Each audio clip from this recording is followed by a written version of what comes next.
If you've ever marveled at the wonders of air travel, then chances are you know a thing or two about the Boeing Aircraft Company. I mean, if not for anything, certainly for the fact that they're one of the biggest aircraft manufacturers of all time. But here's a juicy nugget you might not have known. Boeing isn't just a big name, they're also survivors. These guys have been soaring through the skies for over a century, dodging more obstacles than a paper airplane in a windstorm, including surviving two intense world wars. From building commercial jets that whisk us away on dreamy vacations to dabbling in space exploration and keeping us safe with top-notch security measures, Boeing's story reads like a high-flying adventure novel. So buckle up, because we're about to take off on the wild ride that is the Boeing Aircraft Company. Starting from where it all began, the story of the Boeing Aircraft Company began with one man in 1916, William E. Boeing, exactly 13 years after the first airplane was created, and 7 years after he first laid his eyes on one back in Seattle. The moment he saw it, Boeing went absolutely bananas for aircraft. It was like love at first sight. A year later, Boeing swooped in and snagged a wooden boat-building plant right on the Duwamish River. Little did they know that humble spot would soon become the birthplace of their aircraft manufacturing empire. By 1915, Boeing had caught the flying bug like a bad cold. He was so obsessed that he started taking flying lessons down in sunny Los Angeles. Soon enough, he was the proud owner of his very own aerial chariot, a flying birdcage seaplane. But as luck would have it, when the plane made its way to Seattle, Boeing and his crew discovered some production hiccups, and things went from bad to worse when it crashed during a test flight. But Boeing wasn't about to fold his arms and wait around for months for the right parts to arrive. He decided to roll up his sleeves and fix the darn thing himself. And just like that, the Aero Products Company took its shaky first flight in 1916, flaws and all. Shortly after, he and the US Navy officer Conrad Westervelt cooked up a new creation, the B&W, a single-engine, two-seat seaplane. But the name game wasn't over yet. In 1917, Boeing decided to switch things up and rebranded as the Boeing Airplane Company. Then, when the US threw its hat into the World War I ring, Boeing saw an opportunity. He knew the US Navy needed seaplanes for training, so he shipped off two shiny new Model 2s to Pensacola, Florida. And guess what? The Navy loved them so much they ordered 50 more. However, the post-war blues hit the aircraft industry hard in 1918. With a surplus of cheap military planes flooding the market, selling new airplanes became about as easy as selling sunscreen in Antarctica. Many companies found themselves grounded for good. But not Boeing. They weren't about to throw in the towel that easily. Instead of twiddling their thumbs and waiting for the aviation storm to pass, they got creative. Like, really creative. They shifted gears and started peddling all sorts of goodies. Think dressers, counters, and furniture. Basically anything they could slap together with their aviation know-how. They even dabbled in the boat game, churning out flat-bottom boats they cleverly dubbed sea sleds. Now, William Boeing was like the captain of a really cool aviation ship, steering his company towards greatness with a big old dose of vision and open-mindedness. He was all about hearing out his team's wild ideas, because hey, you never know where the next big breakthrough might come from. And speaking of breakthroughs, in 1919, Boeing decided to shake things up yet again. This time, they dipped their toes into the mail delivery game, realizing there was a need to link up all those far-flung American towns and cities. With that in mind, they rolled out the Boeing Model 6 flying boat, ready to soar through the skies. It was like the Uber Eats of the air, but way cooler. In the late 1920s, they decided to kick things up a notch. They didn't just want to make planes, they wanted to fly them too. So they dove headfirst into airline flights, connecting people and places like never before.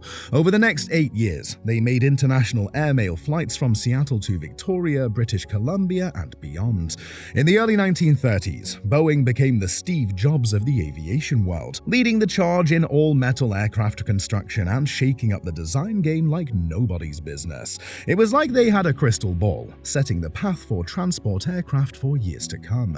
More precisely, in 1930, they rolled out the monomail, a sleek, low-wing, all-metal monoplane designed to carry mail faster than you could say airmail delivery. The monomail was so cutting-edge that the engines and propellers of the time couldn't even keep up with its potential. But Boeing wasn't about to let a little thing like that hold them back. So it's no surprise that the monomail wasn't just a one-hit wonder. It laid the foundation for the Boeing YB-9, the first ever all-metal, cantilever-wing monoplane bomber. 5 of these bad boys hit the skies between September 1932 and March 1933. Sure, they might have been overshadowed by even fancier bomber designs soon after, but hey, you can't deny the impact they had on the aviation world. In the mid-1930s, Boeing pushed their boundaries again with experimental bombers and luxurious flying boats like the XB-15. When it hit the scene in 1937, it was like the biggest, baddest bird in the sky. The only problem was that it wasn't fast enough. On the flip side, they took all that juicy design experience and poured it into their next project, the Model 299 prototype bomber of 1935, which later became the YB-17 in 1936.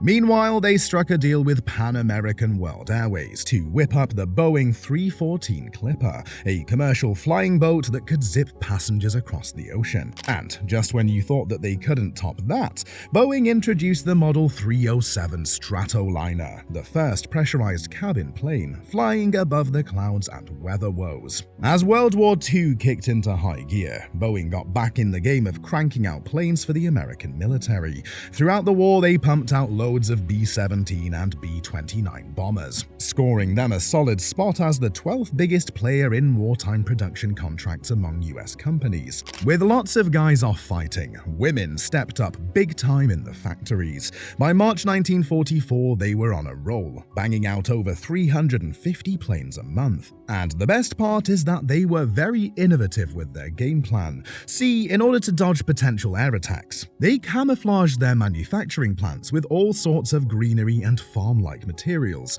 They also teamed up with other aircraft companies to get those bombers assembled. In 1942, they started cooking up the C-97 Stratofreighter, which was like the OG heavy-lift military transport. It later moonlighted as an aerial refueling tanker, but it had some competition from fancier designs down the line.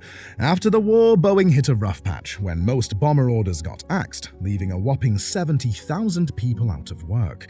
To bounce back, they pinned their hopes on selling the Stratocruiser, aka the Model 377, a swanky 4-engine airliner based on the C-97. But sales didn't quite take off like they'd hoped, so Boeing had to pivot and find other ways to bounce back. In 1947, they shook things up by rolling out their first jet aircraft, the XB-47, which eventually laid the groundwork for the super successful B-47 and B-52 bombers.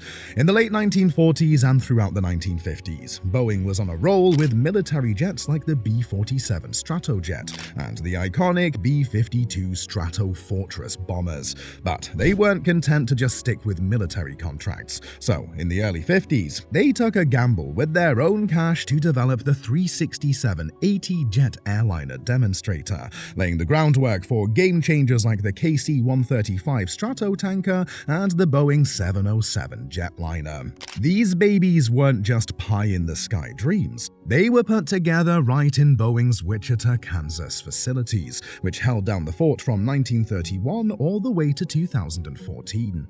But between the last delivery of a 377 in 1950 and the first order for the 707 in 1955, Boeing hit a rough patch in the commercial aircraft market. Yet, just when it seemed like they were down for the count, the mid-1950s brought a tech boom that gave Boeing a chance to shine. They wasted no time, rolling out guided short-range missiles for intercepting enemy aircraft. And with the Cold War heating up, Boeing turned that missile prowess into an intercontinental missile and managed its spot as a heavyweight in the defense industry.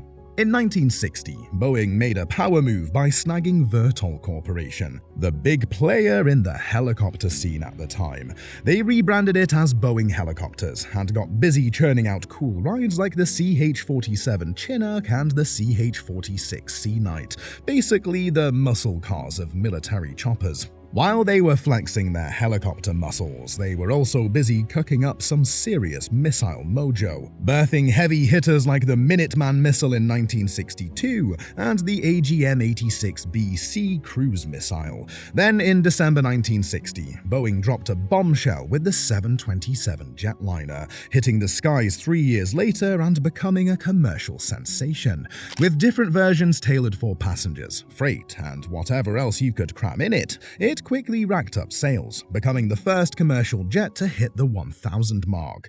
The very next year, Boeing sat down and thought that it was time for another name change, but instead of going all out and choosing an entirely different name, it decided to chop off airplane from its name, becoming just the Boeing Company. After all, they were not just an airplane empire anymore.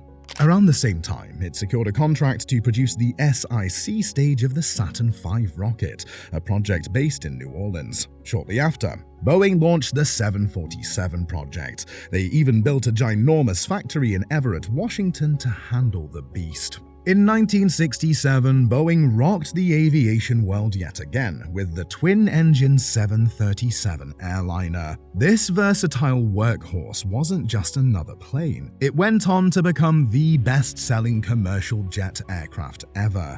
Over the years, Boeing kept tweaking it, adding more seats and extending its range to keep up with the times. Then came the big daddy of them all, the 747-100.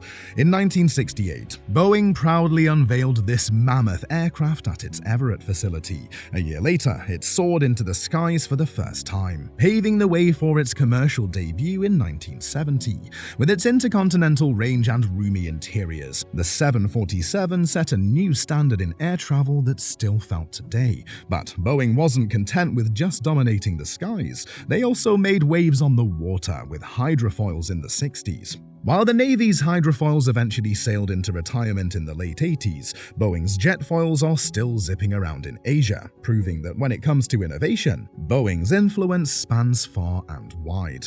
Now, it wasn't all smooth sailing, because in the early 1970s, Boeing found itself in a perfect storm of trouble. With military spending on the decline after the Vietnam War, the space program winding down, and a nasty recession hitting in 1969-70, things weren't looking too peachy. Plus, they were sitting on a hefty $2 billion debt while trying to get their new 747 airliner off the ground.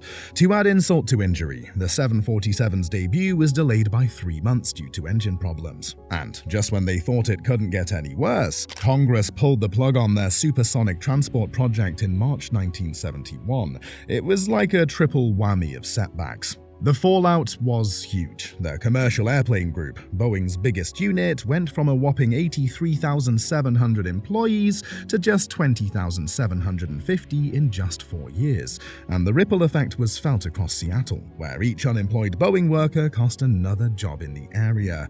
Unemployment soared to a staggering 14%, with housing vacancies hitting 16%, a far cry from the bustling boom town of years past. But amidst the chaos, there were glimmers of hope, because in January 1970, the first 747 took to the skies with Pan American World Airways, marking a game-changing moment in aviation history. With its massive seating capacity, the 747 revolutionized air travel and went on to become a true icon of the skies. Over the years, Boeing kept tinkering with it, rolling out newer and bigger versions like the 747-8, which saw its final delivery to Atlas Air in 2022.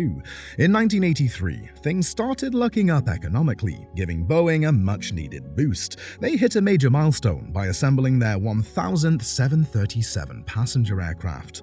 With commercial airlines and military forces relying heavily on their aircraft, Boeing faced stiff competition, especially from Airbus, the new kid on the block in the airliner game. To stay ahead, Boeing had to up their game by introducing new models like the single-aisle 757, the larger twin-aisle 767, and souped-up versions of the trusty 737. But aside from just commercial jets, Boeing also had their eyes set on the stars. Literally, they played a pivotal role in the Space Shuttle program, drawing on their experience from the Apollo era. Boeing's contributions didn't stop there. They were also a key player in other space projects, including the International Space Station program, where they served as the first contractor. Meanwhile, on the military front, Boeing was busy supporting projects like the B-2 stealth bomber. Teaming up with Northrop, they played a crucial role in building components for the B-2, including its outer wing portion, fuselage section, and weapons delivery system. The B-2 program was a massive undertaking, peaking in 1991 with around 10,000 Boeing employees dedicated to the project. Their hard work paid off when the B-2 design team was awarded the prestigious Collier Trophy by the National Aeronautic Association in the same year. The first B-2 rolled off the assembly line in 1988 and took to the skies for the first time in 1989, marking another triumph for Boeing in the aerospace world. In the 1990s, Boeing transformed the way planes were made by using fancy computer software to build the 777. They didn't even need to build a physical model first, which saved them a ton of time and cash. After having an epic run in the 20th century, the start of the 21st century wasn't exactly what the brand had hoped for, and it all started with the production of the 787 Dreamliner. You see, it was supposed to be the next big thing, but it sadly faced so many production hiccups. From stress test fails to production flaws, it seemed like one setback after another, and in 2013, it hit a major snag when the FAA grounded it because of battery fire concerns. Despite the rough start, the Dreamliner eventually soared to success. It became the fastest and most fuel-efficient passenger plane out there, making airlines everywhere eager to get their hands on it. And that translated to big bucks for Boeing, with revenue soaring to crazy heights between 2006 and 2019. By 2017, Boeing was pumping out planes like nobody's business, with orders totaling a mind-blowing $134.8 billion. And with their 737 leading the charge, along with hefty numbers of 787s and 777s, Boeing solidified its spot as the top dog in the airplane world by 2019. After over a century of cranking out a wide range of airplanes, jets, and every other thing they have ever made, it's no surprise that the Boeing company is one of the best companies in the world, at least until this year, because from the looks of it, Boeing is about to lose their touch, especially with regards to the quality of their airplanes. For one, the Federal Aviation Administration recently took a peek behind Boeing's curtains and found a whole bunch of issues with how they're making their 737 MAX planes. We're talking about stuff that could seriously mess with safety, but that's not even the worst part. You see, just one day after a former quality control manager at Boeing blew the whistle on some serious safety problems, his body was found in a car at a Holiday Inn parking lot in Charleston. Now, I don't know about you, but for a company with such a storied history and a long-standing reputation, these recent events are enough to shake up the trust we've had in Boeing, don't you think? Let us know in the comments.